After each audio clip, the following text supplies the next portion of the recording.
ഒരു നാടിന്റെ സംസ്കാരവും പാരമ്പര്യവും വരും തലമുറകളിലേക്ക് പകർന്നു നൽകുന്നത് അവിടുത്തെ സാംസ്കാരിക കൂട്ടായ്മകളാണ്. നേരത്തെ ഇവിടെ എത്തി ഒരു വർഷക്കാലം നീണ്ടുനിന്ന സിൽവർ ജൂബിലി ആഘോഷങ്ങളുടെ സമാപന സമ്മേളനം ഇന്നും നാളെയുമായിട്ട് നടക്കുകയാണ്. ഇന്ന് വൈകിട്ട് 5 മണിക്കാണ് ഔപചാരികമായിട്ട് സമാപന സമ്മേളനത്തിന്റെ ഭാഗമായിട്ടുള്ള സാംസ്കാരിക സമ്മേളനം നടക്കേണ്ടിയിരുന്നത്. മറ്റൊരു അത്യാവശ്യമായിട്ടുള്ള ഒരു പരിപാടി സമാപന സമ്മേളനം ഉച്ച മുതൽ ആരംഭിക്കുന്ന പ്രവർത്തനവും പ്രസ്ഥാനവുമാണ് അർജുന. കഴിഞ്ഞ 25 വർഷക്കാലമായി നിരവധി തവണ ഈ വേദിയിൽ എത്തിച്ചേരാൻ എനിക്ക് അവസരമുണ്ടായിട്ടുണ്ട്. ഈ പ്രദേശത്തെ കുട്ടികൾക്ക് വലിയൊരു ഭാഗ്യമാണ് കൈവരുന്നിരിക്കുന്നത്. കാരണം ഈ തരത്തിൽ ഏറ്റവും സ്തുത്യർഹമായിട്ടുള്ള തരത്തിൽ നമ്മുടെ കുട്ടികളുടെ കഴിവുകൾ വികസിപ്പിക്കാൻ ഉതകുന്ന തരത്തിലുള്ള ഒരു സ്ഥാപനത്തിൻ്റെ ഭാഗമായി അല്ലെങ്കിൽ ഒരു പ്രവർത്തനത്തിൻ്റെ ഭാഗമായിട്ട് അവർക്ക് പങ്കാളികളാകാൻ കഴിയുന്നു. കലാകാരന്മാരാവുക എന്ന് പറഞ്ഞാൽ നല്ല മനുഷ്യരാവുക എന്നാണ് അതിൻ്റെ ചുരുക്കം. അപ്പോൾ അങ്ങനെ നല്ല മനുഷ്യരെ സൃഷ്ടിക്കുന്ന ഒരു പ്രവർത്തനം, ആ പ്രവർത്തനത്തിൽ നമ്മുടെ ഈ കുട്ടികളെല്ലാവരും നന്മയുള്ളവരായിട്ട് വളർന്നവരായി ഈ അർജുനയുമായിട്ട് ബന്ധപ്പെടുന്നതിലൂടെ അവർക്ക് സാധിക്കുന്നു എന്നുള്ളത് സന്തോഷകരമായിട്ടുള്ള അവസരമാണ്. അതിലെ കഥാപാത്രമായിട്ടുള്ള പ്രൊമത്യൂസിൻ്റെ ജീവിതത്തെ ആസ്പദമാക്കിക്കൊണ്ടുള്ള ആഗ്നേയം എന്നുള്ള കഥ, ആ കഥയാണ് ഇന്ന് അവതരിപ്പിക്കപ്പെടാൻ പോകുന്നത്. അദ്ദേഹത്തിനെ ആദരിക്കാൻ കൂടിയിട്ടുള്ള ഒരു അവസരം കിട്ടിയതിലുള്ള സന്തോഷം. ആധുനികതയുടെ അതിപ്രസരത്തിലും ക്ലാസിക്കൽ കലകളെയും തനതനുഷ്ഠാനങ്ങളെയും നെഞ്ചോട് ചേർത്തു പിടിക്കുന്ന കഴക്കൂട്ടം അർജുന എന്ന സാംസ്കാരിക സംഘടന തങ്ങളുടെ 1/4 നൂറ്റാണ്ടിന്റെ സഫലമായ യാത്ര പൂർത്തിയാക്കിയിരിക്കുകയാണ്. 1 വർഷം നീണ്ടുനിന്ന സിൽവർ ജൂബിലി ആഘോഷങ്ങൾക്ക് രജതാർജുനം എന്ന പേരിൽ കഴക്കൂട്ടത്തരങ്ങേറിയത് സമാനതകളില്ലാത്ത കലാവിരുന്നായിരുന്നു. വൈവിധ്യമാർന്ന പരിപാടികളോടെയും പ്രമുഖരുടെ സാന്നിധ്യത്തോടെയും ഈ സാംസ്കാരിക മാമാങ്കത്തിന് തിരശീല വീഴുമ്പോൾ അത് കേരളത്തിന്റെ സാംസ്കാരിക ഭൂമികയിൽ വലിയൊരടയാളപ്പെടുത്തലായി മാറുന്നു. 2025 ജൂലൈ മാസത്തിൽ ആലോക് പി പ്രപഞ്ചന്റെ ഹൃദയഹാരിയായ സംഗീത കച്ചേരിയോടെയാണ് രജതാർജുനത്തിന് തുടക്കം കുറിച്ചത്. തുടർന്നുള്ള മാസങ്ങളിൽ കേരളത്തിന്റെ തനത് നാടൻ കലകളും ക്ലാസിക്കൽ രൂപങ്ങളും ഒരുപോലെ ഈ വേദിയിൽ ഇടം പിടിച്ചു. പത്മശ്രീ രാമചന്ദ്ര പുലവർ അവതരിപ്പിച്ച തോൽപ്പാവക്കൂത്ത് പോലുള്ള പാവനാടക കലകൾ മുതൽ ആയോധന കലയായ കളരിപ്പയറ്റുവരെ കാണികളെ ആവേശം കൊള്ളിച്ചു. കലാമണ്ഡലം ബാലസുബ്രഹ്മണ്യൻ, പത്തിയൂർ ശങ്കരൻകുട്ടി തുടങ്ങിയ പ്രഗത്ഭർ അണിനിരന്ന ഉത്തരാസ്വയംവരം കഥകളിയും കോട്ടയ്ക്കൽ നാരായണനും ഡോക്ടർ KR രാജീവും ചേർന്ന് അവതരിപ്പിച്ച സുഭദ്രാഹരണം കഥകളിയും ആസ്വാദകർക്ക് നവ്യാനുഭവമായി.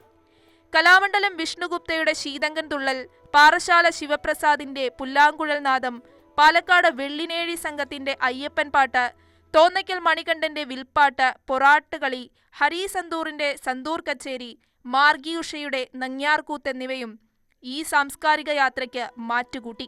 കൂടാതെ ഡോക്ടർ NJ നന്ദിനി, ശ്രീലക്ഷ്മി ഗോവർദ്ധൻ തുടങ്ങിയ പ്രമുഖർ നയിച്ച ശില്പശാലകൾ യുവ കലാകാരന്മാർക്ക് വലിയ അറിവാണ് പകർന്നു നൽകിയത്. സമാപനത്തോടനുബന്ധിച്ച് അരങ്ങേറിയ കലാസൃഷ്ടികൾ അർജുനയുടെ പരീക്ഷണാത്മക മികവിന്റെ തെളിവായിരുന്നു. 1 വർഷം മുമ്പ് ഈ പരിപാടി തുടങ്ങുന്ന സമയത്ത് ഡോക്ടർ രാജീവ് പറഞ്ഞ ഒരു കാര്യം ഇപ്പോഴും ഞാൻ ഓർക്കുന്നു. ഇവിടെ ഇരുന്നുകൊണ്ട് തന്നെ അതിന്റെ പ്ലാനിങ് നടക്കുമ്പോഴാണ് പറഞ്ഞത്, ഇനി അർജുന മാറേണ്ടത് ഒരു കലയുടെ ഒരു ഗവേഷണ കേന്ദ്രമായിട്ടാണ്. കേന്ദ്രം എന്നുള്ളത് അല്ലെങ്കിൽ ഒരു പൂന്തോട്ടമാണ് ഈ കേന്ദ്രം എന്നുള്ളത് എടുത്തു പറയേണ്ടതായിട്ടുള്ള ഒരു കാര്യമാണ്. അത് ഞാൻ പറയാതെ ഇവിടെ ഇരിക്കുന്ന രക്ഷിതാക്കൾക്ക് എല്ലാ തരം ബോധ്യവുമാണ്, കുട്ടികൾക്ക് ഒരു ബോധ്യം. അർജുന അതിൻ്റെ 25 സംവത്സരങ്ങൾ പിന്നിടുകയാണ്.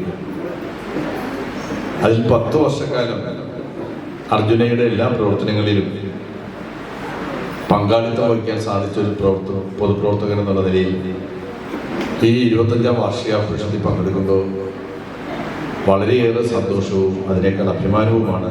അതിന്റെ ഔദ്യോഗിക ഉദ്ഘാടന ചടങ്ങ് നിർവഹിക്കണമെന്ന് ഈശ്വരന്റെ ഒരു നിശ്ചയമാണ്. അതിന് തടയാൻ ആർക്കും കഴിയില്ല.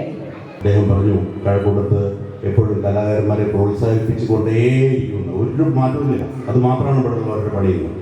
കമ്മിറ്റിയിലൊക്കെ ചർച്ച ചെയ്തെങ്കിലും രാമായണം കഥ കളിക്കുന്നു എന്നൊക്കെ ഉള്ളൂ ഞാൻ പറഞ്ഞത്. ആർക്കും മനസ്സിലായില്ല.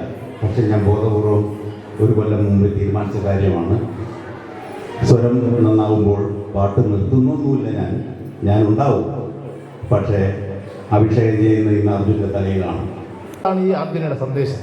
ഈ അർജുന ഈ തൊട്ടപ്പുറത്ത് ഒരു ഓല കെട്ടിയ ഷെഡിൽ തുടങ്ങുന്ന കാലം വരെ എനിക്കറിയാം സുബ്രഹ്മണ്യം.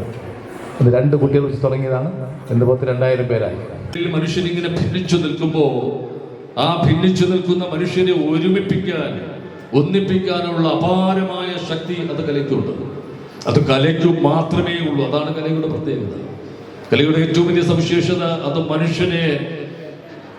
മറ്റു മനുഷ്യരെ മനുഷ്യരായി കാണാൻ, മനുഷ്യരെ സ്നേഹിക്കാൻ, സഹജീവികളെ സ്നേഹിക്കാൻ, മണ്ണിനെയും മരങ്ങളെയും പൂക്കളെയും പ്രകൃതിയെയും പ്രപഞ്ചത്തെയും സർവത്തിനെയും സർവചരാചരങ്ങളെയും സ്നേഹിക്കാൻ അത് പ്രേരിപ്പിക്കും.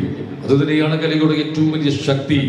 ഗ്രീക്ക് പുരാണത്തിലെ പ്രൊമിത്യൂസിന്റെ ജീവചരിത്രത്തെ ആസ്പദമാക്കി മനോജ് കൃഷ്ണയുടെ ആശയത്തിൽ ജി കൃഷ്ണകുമാർ രചിച്ച് കലാമണ്ഡലം ബാലസുബ്രഹ്മണ്യൻ സംവിധാനം ചെയ്ത ആഗ്നേയം കഥകളി വേദിയിൽ വിസ്മയമായി മാറി. പാശ്ചാത്യ പുരാണത്തെ കഥകളിയുടെ മുദ്രകളിലേക്കും ഭാവങ്ങളിലേക്കും പറിച്ചു നട്ടപ്പോൾ അത് കാണികൾക്കൊരു പുതിയ ദൃശ്യാനുഭവമാണ് സമ്മാനിച്ചത്. കലാമണ്ഡലം കൃഷ്ണകുമാറും മധു വാരണാസിയും ഉൾപ്പെടെയുള്ളവർ വേഷമിട്ട ഈ കഥകളിക്ക് പിന്നണിയിൽ കലാനിലയം രാജീവും ഹരിശങ്കറും ഉൾപ്പെടെയുള്ളവർ സംഗീതമൊരുക്കി. സമാപന ദിവസത്തെ മറ്റൊരു ആകർഷണം രാമായണ കഥയെ ആസ്പദമാക്കി RLV അർജുൻ സുബ്രഹ്മണ്യൻ അണിയിച്ചൊരുക്കിയ രാമം രാഘവം എന്ന നൃത്തശില്പമായിരുന്നു. ശ്രീരാമ പട്ടാഭിഷേകത്തിന്റെ ദൃശ്യാവിഷ്കാരത്തോടെ ഈ നൃത്തശില്പം അവസാനിച്ചപ്പോൾ അത് ആസ്വാദകരുടെ മനസ്സിൽ ദീർഘകാലം നിലനിൽക്കുന്ന ഓർമ്മയായി മാറി. ജൂൺ 13, 14 തീയതികളിൽ നടന്ന സമാപന സമ്മേളനം രാഷ്ട്രീയ സാംസ്കാരിക രംഗത്തെ പ്രമുഖരുടെ സാന്നിധ്യം കൊണ്ട് ശ്രദ്ധേയമായി.